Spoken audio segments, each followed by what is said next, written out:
बांग्लादेश को, भारत को खरी खरी सुनाई है और शेख हसीना की टिप्पणी में भारत की भूमिका नहीं है।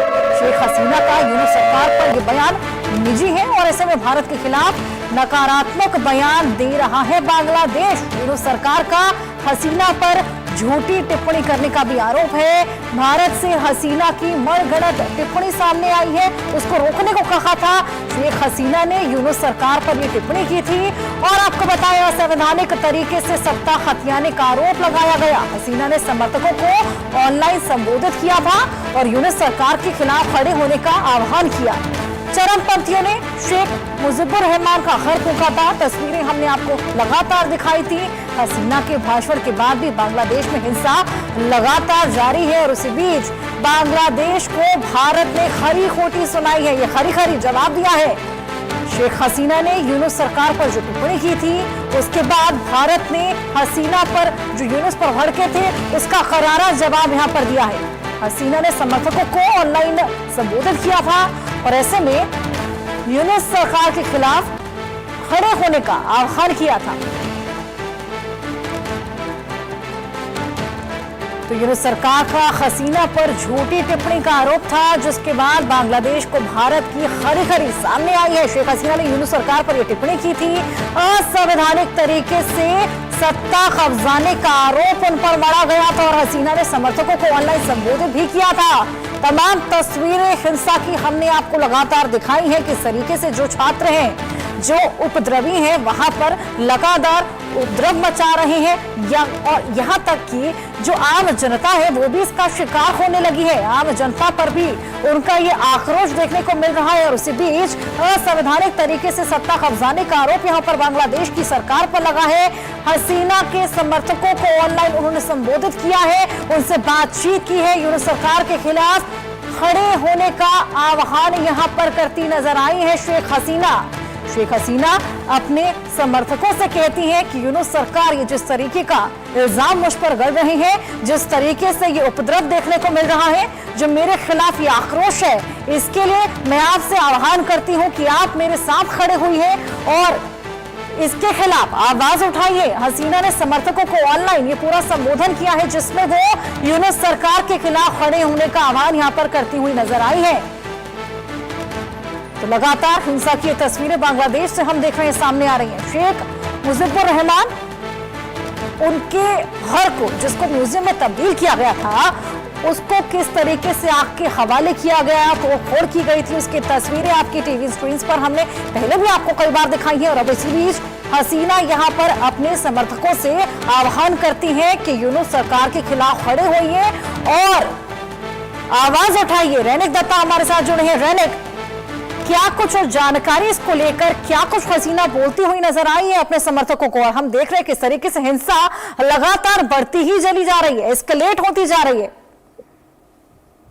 हाँ, एकदम देखिए, जुलाई महीने के बाद से लगातार जिस तरीके का घटना सामने आया था, जुलाई और अगस्त महीना, ये 2 महीने में शेख हसीना को सामने रखते हुए शेख हसीना के खिलाफ में जिस तरीके का हिंसा भड़का था, वैसा ही सेम तस्वीर अभी देखने को मिल रहा है। क्योंकि शेख हसीना की तरफ से जो बयान दिया गया था, उस बयान के बाद ही जो छात्र संगठन है उनकी तरफ से फिर से एक बार हमला बोला गया है। और इस बार शेख हसीना का पिताजी शेख मुजीबुर रहमान, जिस शेख मुजीबुर रहमान के लिए आज बांग्लादेश का ये पूरा सिचुएशन है, बांग्लादेश तैयार हुआ था, जो सोनार बांग्ला तैयार करने का जिसका सपना था, उस शेख मुजीबुर रहमान का जो घर है, उस घर के ऊपर हमले का घटना घटाया गया है। उस घर को एक संग्रहशाला में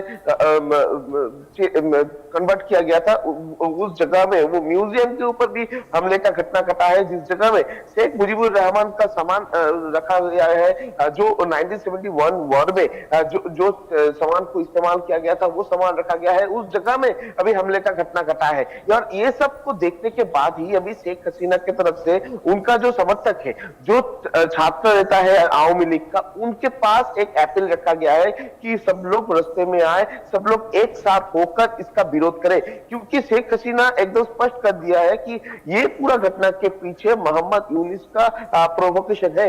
मोहम्मद यूनिस की तरफ से प्रोवोक किया किया जा रहा है मोहम्मद यूनिस का जो इंटरिम गवर्नमेंट है, वो इंटरिम गवर्नमेंट की तरफ से प्रोवोक करने की वजह से इस तरीके का घटना घटा है। और दूसरी तरफ शेख हसीना का ये भी एकदम इंडिकेशन है कि ये पूरा घटना जो हो रहा है, ये घटना हो रहा है क्योंकि मोहम्मद यूनिस की तरफ से कोई एक्शन नहीं लिया जा रहा है। अगर देखा जाए तो जुलाई अगस्त महीने के बाद से लगातार शेख हसीना का सरकार खत्म होने के बाद, इंटरिम गवर्नमेंट गठन होने के बाद भी लगातार जो छात्र संगठन का आंदोलन के नाम पे जिस तरीके का घिनौना हरकत बांग्लादेश में देखने को मिला था, उसके बाद भी मोहम्मद यूनिस का इंटरिम गवर्नमेंट फॉर्म होने के बाद भी कोई कार्रवाई नहीं किया गया था। उसके बाद अगर देखा जाए ये शेख मुजीबुर रहमान का जो तस्वीर हटाने का, यह तो शेख मुजीबुर रहमान का जो मेमोरीज वो बांग्लादेश से एकदम मिटा देने का जो कोशिश लगातार किया जा रहा है, उसका विरोध भी बिल्कुल। पहले सत्ता परिवर्तन होता है, फिर आपसी तकरार अंदर ही अंदर देखने को मिलता है, फिर इस तरीके का वायलेंस हम